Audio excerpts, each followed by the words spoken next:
KTN Maharashtra news मध्ये आपले हार्दिक स्वागत। आपण पाहत आहात KTN महाराष्ट्र न्यूज।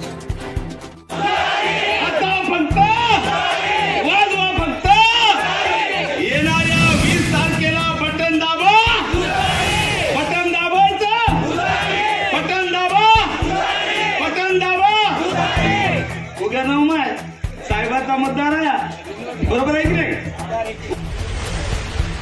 आज दिनांक 15 रोजी डॉक्टर अमोल कोल्हे यांची किनवट येथे महाविकास आघाडीचे उमेदवार प्रदीप नाईक यांच्या प्रचारार्थ जाहीर सभा संपन्न। महाविकास आघाडीचे अधिकृत उमेदवार प्रदीप नाईक यांच्या प्रचारार्थ जाहीर सभा दिनांक 15 नोव्हेंबर 2024 रोजी सकाळी 11 वाजता NK गार्डन समोरील मैदानात संपन्न झाली। या सभेत संसद रत्न खासदार डॉक्टर अमोल कोल्हे, राष्ट्रवादी काँग्रेस शरद पवारचे प्रवक्ता नितेश कराळे गुरुजी, स्टार प्रचारक तथा राज्याचे सरचिटणीस दादासाहेब शेळके, खासदारचे सुपुत्र कृष्णा पाटील आष्टीकर, माजी आर्मीचे आमदार खाजा बेग, शिवसेना नेते डॉक्टर दिलीप चव्हाण, समनक जनता पार्टीचे संस्थापक अध्यक्ष संदेश चव्हाण, शिवसेनेचे उबाटा गटाचे विधानसभा अध्यक्ष ज्योतिबादादा खराटे, काँग्रेसचे तालुका अध्यक्ष सूर्यकांत रेड्डी, काँग्रेसचे निरंजन केशवे व इतर मान्यवर स्टेजवर उपस्थित होते। झालं का साहेबाच्या मतदाराला विकणारा मैदान पैदा झाला का? झाला का साहेब? जवळपास 1 लाखाच्या मतांनी निघलेली आहे, जाहीर करतो। साहेब माझी काळजी बाय बोलत ते खरं होते, खरं सांगायलो। आणि म्हणून परत एकदा मी असा हात केल्यानं करणारच म्हणायचं। माझा आवाज क्लिअर येतो का? मला रिस्पॉन्स द्या। मला गाडगे बाबासारखं कीर्तन करायची सवय। माझा आवाज क्लिअर ओळखू येतो का? आवाज साहेबांची सभा अंडू पांडूची सभा नाहीये, बरोबर आहे की नाही? असं हात केलं फक्त करणारच म्हणायचा। असं हात केल्याने फक्त सर्वांनी करणारच। आमच्या लाडक्या साहेबांना विधानसभेत धाडणारच। आमच्या लाडक्या साहेबांना विधानसभेत धाडणारच। हे मतदारांनी आता हे मतदार करून दाखवणार।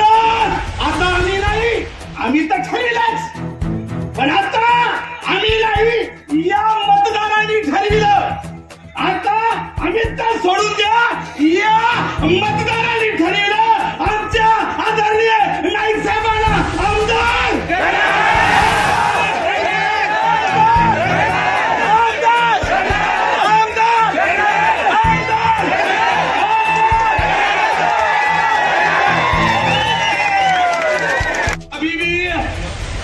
अभी भी किनवट मतदार संघ का है वही बोलवाला।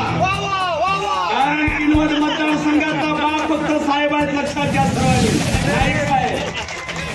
आणि म्हणून तुमच्यासाठी अभी भी किनवट मतदार संघ का है वही बोलवाला। मतदारों ने छूट का खोला नहीं ताला। अबे ये मतदार साहब का है।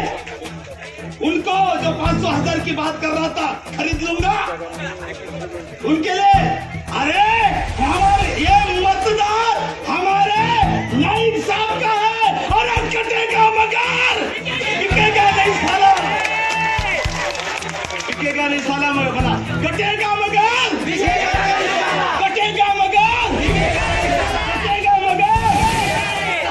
शनिवार सहज माणसं कमावली, बाकी पैसे कमावतात तुम्ही साहेब। लाखो लोक प्रेम करणारी माणसं कमावली, साहेबाच्या नावाने टाळ्या वाजतात। इमानदारीचा सांगतो, 52 वर्ष वय आहे माझं।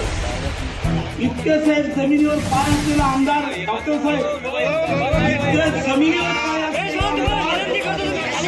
साध्यातल्या साध्या माणसाला त्यांच्या भावासारखा बोलणारा आमदार, जाती जातीत भेदभाव न करणारा आमदार, सारा मतदार आणि सगळ्या जाती धर्माचे माझे बाप भाऊ आहेत म्हणणारा महाराष्ट्राच्या पाठीवर फक्त नाईक साहेब।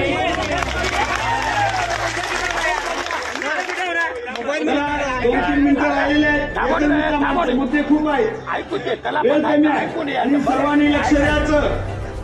बघा पॉइंटवर लक्षात घ्या, मी फेकणार नाही. तुम्हाला सर्वांना माहित आहे फेकण्याचा ठेका भारतात एकाच माणसाला दिलेला आहे मित्रो, आहे की नाही? मी पुराव्याचं बोलणार आहे, खोटं काहीच नाही, सगळं पुराव्याचं. बघे मित्रो मित्रो म्हणून मी संन्यासी हूं. अहो संन्यासाची जागा तर मंदिरात असते की नाही? संन्यासी मंदिरात पाहिजेत की नाही? तर संन्यासी संन्यासी जागा मंदिरात. बरे संन्यासी क्या बोला? मित्रो मैं खाली झोला लेके आया तो और खाली झोला लेके जाऊंगा. बघा या झोलेवाल्याची रियालिटी सांगतो मी. फक्त बाई माझा चष्मा 50 रुपयाचा फक्त रोडवरला. आमच्या मित्रोवाल्याचा चष्मा 1.5 लाख रुपयाचा वापरतो, 1.5 लाख रुपयाचा. आमचा मित्रवाला ड्रेस हा माझा सगळा ड्रेस 1200चा आहे. आमचा मित्र 10 लाखाचा ड्रेस वापरतो, 10 लाखाचा. माझी कार 50,000ची आहे. आमचा मित्रवाला 12 करोडची कार वापरतो. तुम्हाला माहित असेल नसेल आमच्या मित्राचं विमान केवढ्याचं आहे माहिती आहे? विमान 8,400 कोटीचं. जे अमेरिकेचा राष्ट्राध्यक्ष विमान वापरतो आमचा मित्र तो विमान वापरतो.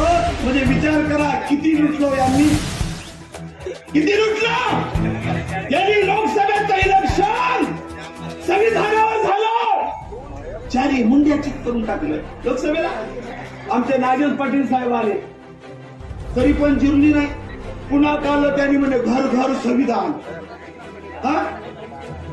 संविधानाला बदलण्याची भाषा करणाऱ्यांनी घर संविधान. माझ्या आंबेडकरी समाजानं खास मी तुमच्यासाठी आलो. काही आमचेच उमेद भाजपला निवडून देण्यासाठी ते सुद्धा पाप करताय, ते सगळे लक्षात घ्यावं.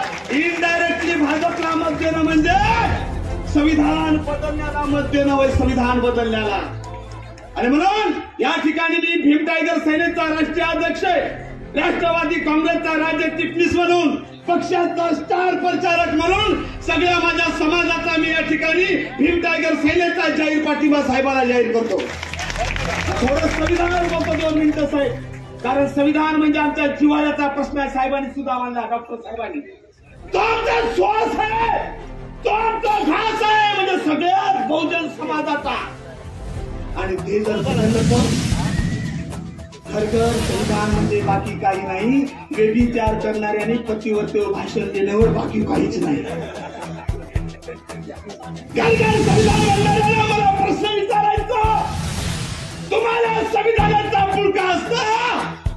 फेब्रुवारी 2000 साली अटल बिहारी वाजपेयींनी सर्वोच्च न्यायालयाचे माजी मुख्य न्यायमूर्ती व्यंकट चल्लय्या यांच्या अध्यक्षतेखाली संविधान बदलण्याची कमिटी नेमली होती.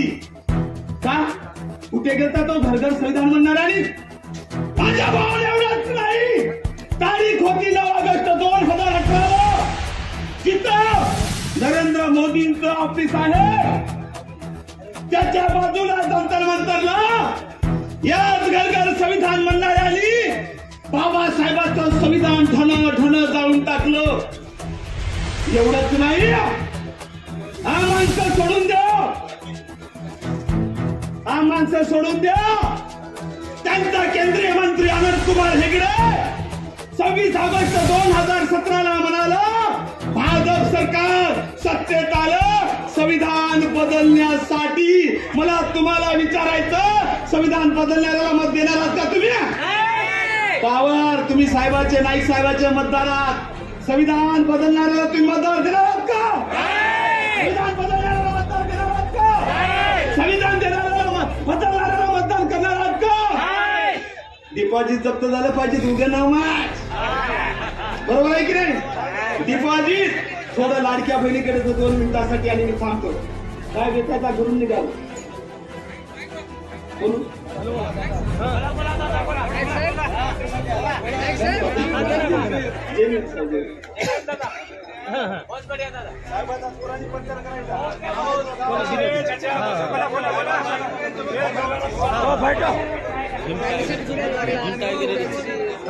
लाडकी बाई आमच्या साहेबांनी सांगितलं महत्वाचं आहे.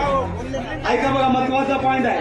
मी पॉइंट न बोलत असतो, फेकत नाही मी सकाळी साहेबांच्या पंचायत सभेला निघालो. एक बहीण उभी होती माझी. मी साहेब म्हटलं, काय ताई? ते म्हणले, बोला दादा. मी म्हटलं, काय म्हणायला लाडका भाऊ? ती म्हणे, त्याच्या तोंडात माती पडेवले. काय लाडक्या भावाच्या तोंडात माती? हो म्हणे दादा, तोंडात नाही तर काय, मला कळलंच नाही. मी आश्चर्यपटी विचारलं, ताई कसं? अहो म्हणे, दुश्मन परवडला दुश्मन. मी म्हणलं कसं? ताईने मला समजून सांगलं. म्हणे दादा, एक पिक्चरचं गाणं आलं. मी म्हटलं कोणतं ताई? ते गाणं असं होतं, ईद हाथ से ले ले, ईद हाथ से दे दे, ईद हाथ से ले ले, ईद हाथ से दे दे. मी म्हणलो काय? दादा म्हणे, ते लाडका भाऊ नव, तो दुश्मन भाऊ आहे. मी म्हटलं कसं ताई? 1,500 दिलेत ना दादा. माझ्या बहिणीची दिशाभूल केली, 1,500 दिले. पण स्वतःला स्वयंघोषित लाडक्या भावानी काय केलं? 100चा बॉन्ड 500ला केला. केला की नाही? रिचार्ज डबल केलं. केलं की नाही? गोडचे भाव वाढले की नाही? तेलाचे साखरेचे सगळेच भाव वाढले. म्हणे दादा, अरे 1,500 दिले, मात्र 4,000 काढून घेतले. मी म्हटलं ताई, लाडक्या भावाचं काय आहे की नाही? कोणतरी लाडका भाऊ आहे ना म्हणे. हा आहे का? मला वाटलं आता दुसरं येईल, ते पक्ष पुढे असेल, आहे की नाही, ते गद्दार असतील. मी म्हणलं ताई, मग एखादा तरी लाडका भाऊ आहे की नाही? आहे म्हणे. पॉइंट आहे का? लाडक्या भावाचं नाव सांगितलं की मी साहेब, ताई कोणता लाडका भाऊ?